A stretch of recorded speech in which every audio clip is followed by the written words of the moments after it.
Well, we need to sex up these presentations, Zach. So I'm a little bit worried because I'm going to talk a little bit about epidemiology. All right. It's not that sexy, really. And it's sort of, people don't like epidemiology.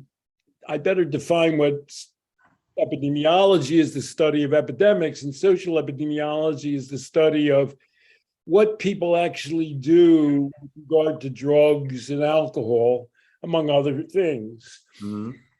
And they don't really look addicted when you go out there and you survey people and you sort of go through their daily lives and their patterns of usage of drugs and alcohol. I've talked about the fact that in the 70s, the NIAAA, National Institute of Alcohol Abuse and Alcoholism, had a big poster saying the typical alcoholic. And they had young people, old people, men, women, Indian chiefs and surgeons. And their point was they were claiming that everybody was equally likely to be an alcoholic. And that was the point of this poster, the typical alcoholic. And it's preposterous that young people and old people and men and women, everybody knows that it's a higher percentage of men, and that Native Americans and surgeons are equally likely to be out. It's telling people crazy stuff and telling them it's science. And ironically, just around then in the 70s, a group in Berkeley called the Alcohol Research Group under Don Cahill and Robin Room started doing surveys of drinkers and drinking problems. So they had drinking problems in American men. And they found out the strangest things. They found out when you look at the AA definition of alcoholic, every time you drink, you lose control and you black out. There's sort of nobody who was like that. Not even 1% of the population. People had drinking problems and they sort of varied all over the place. They got worse, they got better. They combined this trait and that trait. They didn't have the whole bundle.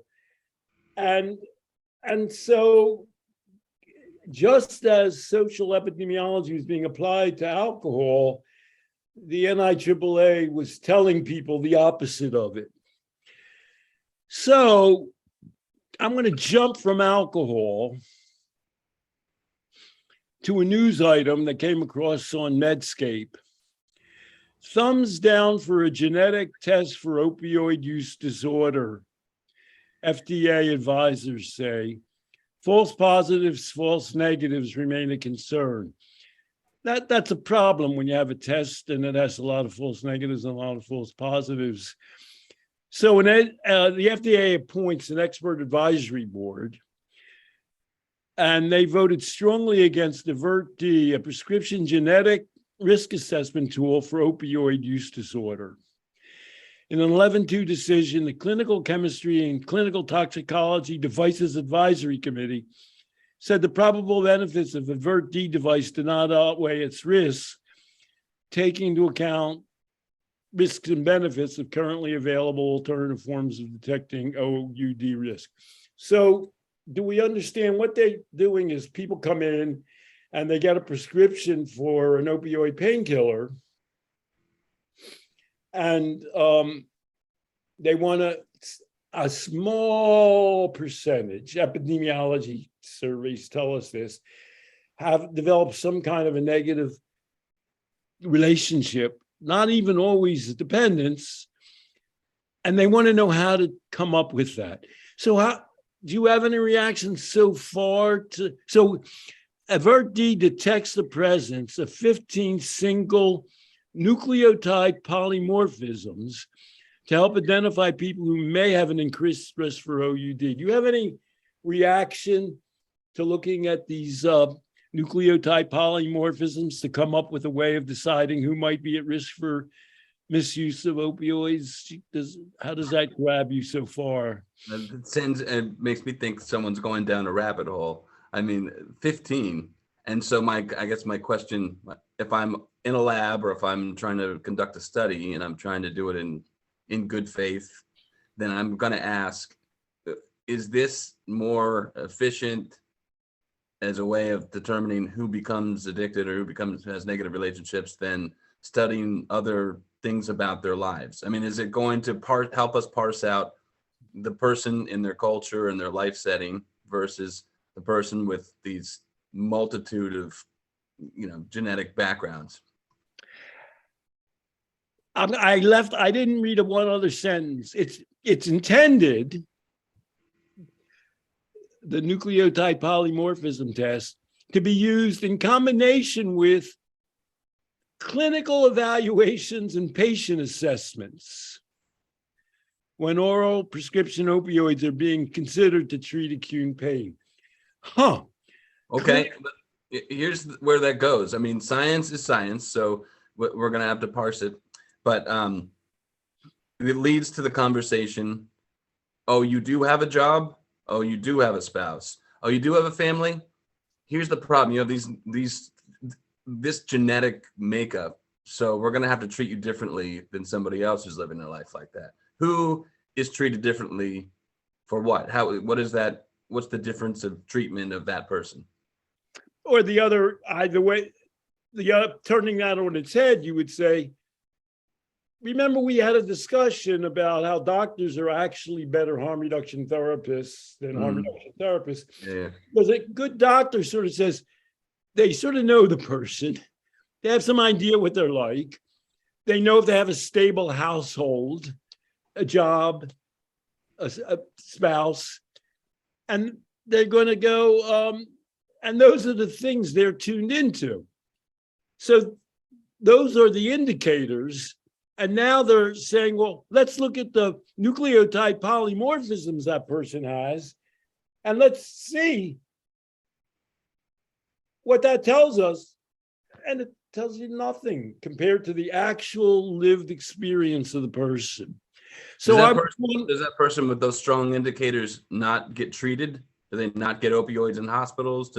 I'm worried about what this means beyond just its factual basis, its actual basis in truth. I'm worried about the implications of something like this. Well, there's a whole debate going on. And in fact, ironic, I keep saying that regular doctors are actually smarter than drug addiction people. The AMA they've got really strict protocols in order for giving people painkillers now. And the AMA, for God's sake, is saying, well, they're going way overboard. So you can imagine somebody comes in and they look like, a normal, stable person who in the past has received painkillers with no adverse effects. And now they're saying, well, we can't give them to you. We just did a knee replacement, but we'd like you to take Tylenol. And there's a whole battle going on now. So, and it's had tremendously negative consequences. People not being able to get painkillers for actual painful procedures and conditions. And I want to get back to epidemiology. A person we often refer to as Charles Winnick, and he did natural recovery from narcotic addiction, which already people didn't believe in. They still don't believe in it. That most people, 2/3 to 3/4 of even inner city addicts, addicted people who are addicted to opioids, outgrow it. He did another study called Physician Narcotic Addicts. And the way that worked was down at the Lexington Hospital, where they treated them all in Kentucky. There was a majority of inner city drug users and a smaller percentage of physicians. And they were caught not because of anything they did, but because they carefully monitor opioid prescription use, and they caught them dishing the drugs to themselves.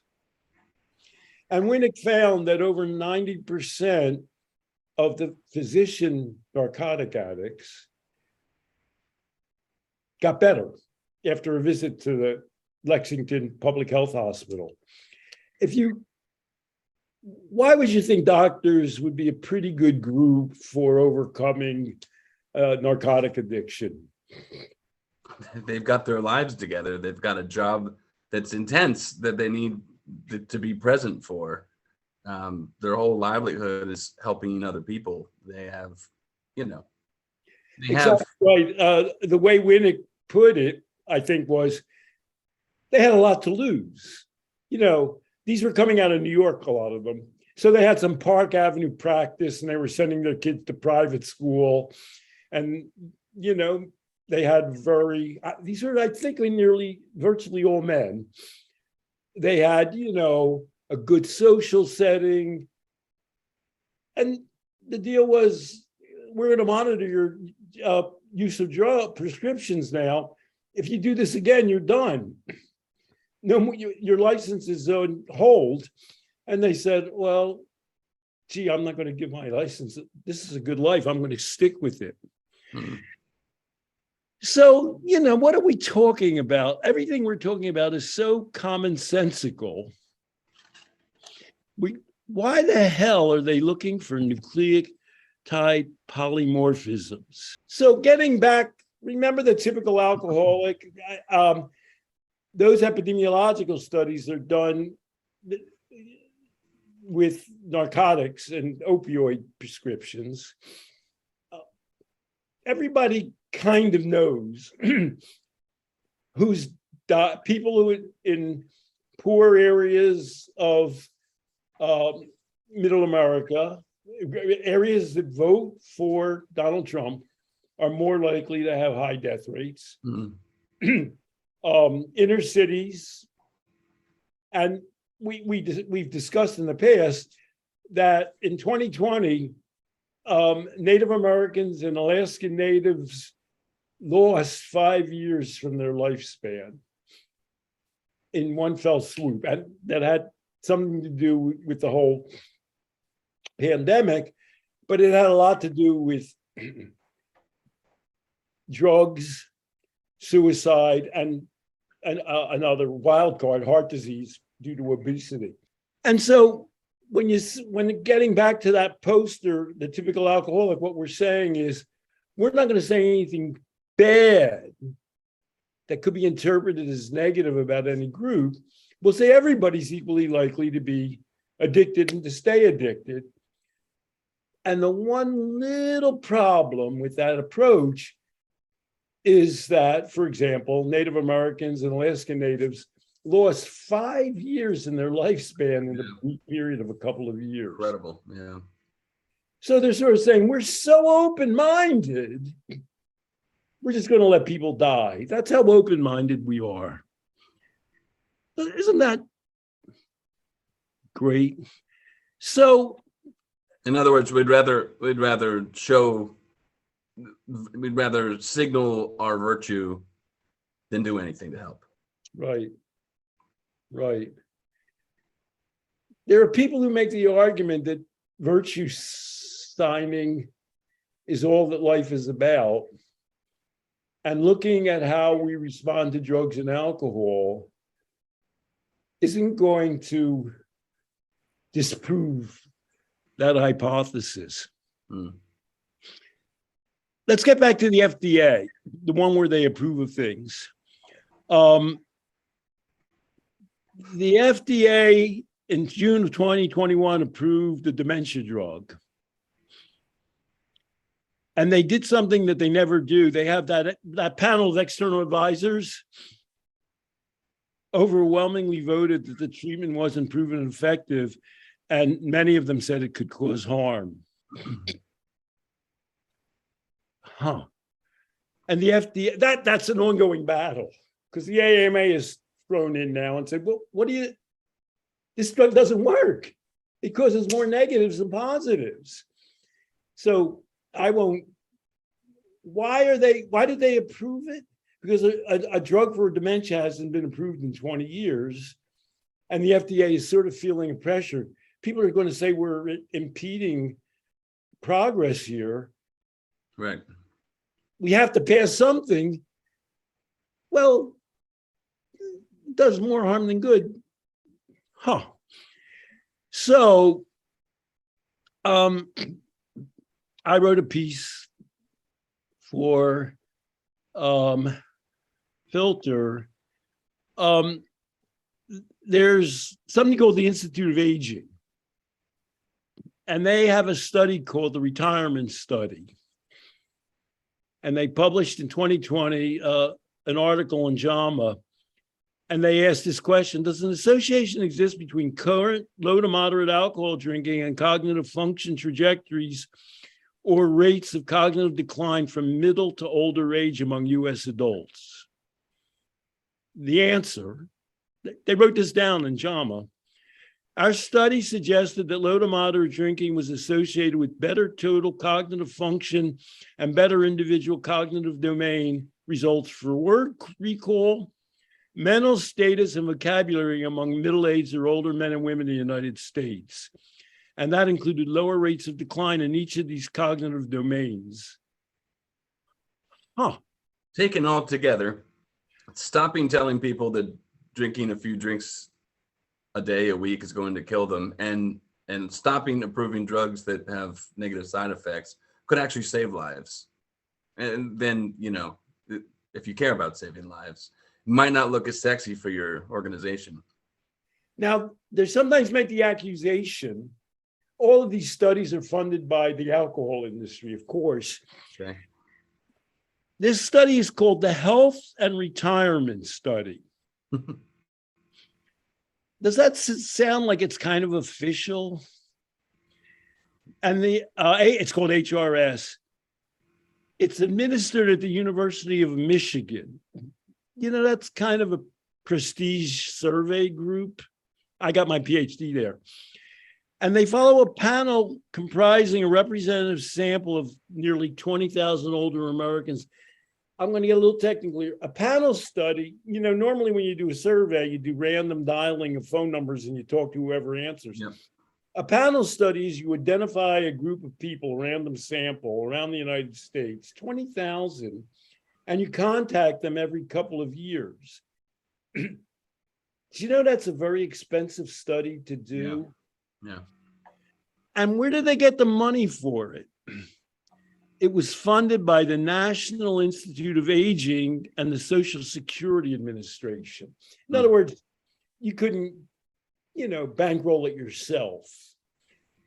I mean, the Social Security Administration, they have all the money in the world. And so they found that drinking reduces dementia. And the Institute of Aging has a website called Alcohol and Health. Do you think it says a lot of positive things about alcohol there? I'll jump to the conclusion. They describe only negative consequences from drinking there, only negative. Mm-hmm. So we're spending this money from the government to discover that drinking delays dementia, preserves mental cognition. And then we don't tell anybody about that. So I'm just going to, if you Google alcohol and health, you're going to get 99% negative things, even from health bodies. I'm going to just declare something. Every long-term study of drinkers finds lower mortality and dementia. These studies, they just come down the pike like trolley cars. In 2022, a study was published called Alcohol Consumption and Risks of Cardiovascular Disease and All-Cause Mortality in Healthy Older Adults. All-cause mortality means dying of anything, including cancer. So you get older people and you do that survey. This is what it found in 2022. There was a significantly reduced risk of CVD events, cardiovascular disease events, for individuals consuming alcohol of 51 to 100, 101 to 150, and 150 grams a week. Kind of a drink or two a day, compared to never consuming alcohol. Stratified by gender, the results are similar. Do you know what they're saying there? Stratified by gender? Yeah, they make it representative. They're saying it applied to both men and women. Yep. Consumption of 51 to 100 grams a week was also associated with a reduced risk of all-cause mortality, an effect observed for the overall population and in gender stratified analyses. Wow. Wow. Moderate drinking compared to total abstinence for older people makes them live longer. Wow. It's a magic elixir. And you're not allowed to know that in the United States of America. So I now have a joke routine I do, which is kind of sick, I have to admit. I tell people, oh, I know something you can drink take that'll make you live longer, but I can't tell you what it is. That's one joke I make. And they'll say, what are you talking about? Tell me what it is. And I said, I can't. You're not allowed to know it. And the other joke I make is when people are saying really negative things like on Medium, I say, I don't want you to drink. Now, don't take this the wrong way, I say. I don't want you to live as long as me and to be as mentally sharp as me, so I don't want you to drink. So please don't drink. So those are the crazy curveball, screwball messages we get in the United States about health around drugs and alcohol, which incinerate highly vulnerable populations in the case of painkillers, and which prevent kind of normal, I use the term normal in quotes, people with relatively stable lives who have some ability to process information. They're not allowed to know that alcohol will help them. I know you're Jewish. You ever heard of the trend Elf on the Shelf? Say, what's that term? Have you ever heard of this trend called Elf on the Shelf? No. In other words, just as an add-on to Santa's always watching you, so behave yourself, is now there's an elf that you put in your home and it changes positions every night. And the elf is supposed to be watching what you're doing. And so rather than say, explore, different kinds of behavior and things that kids are exploring in their home, it's I've got a watcher. And this is Elf on the Shelf adult version. People can't handle information on their own. They don't know what to do with it. They're not going to go the moral trend that we want them to. So, we'll make up whatever we need to make up in order to keep our narrative flowing. And the remarkable thing is how many people kind of know this is all bullshit. Mm. I mean, when you go to a high-end restaurant in New York City. Right. It's bullshit for me. It's true for everyone else. It's bullshit for me. Everybody at every table has wine or a cocktail. And they all can Google with the best of them. They can all read all these things that come across in the Daily News and the New York Times about, and well, the New York Times has a wine column.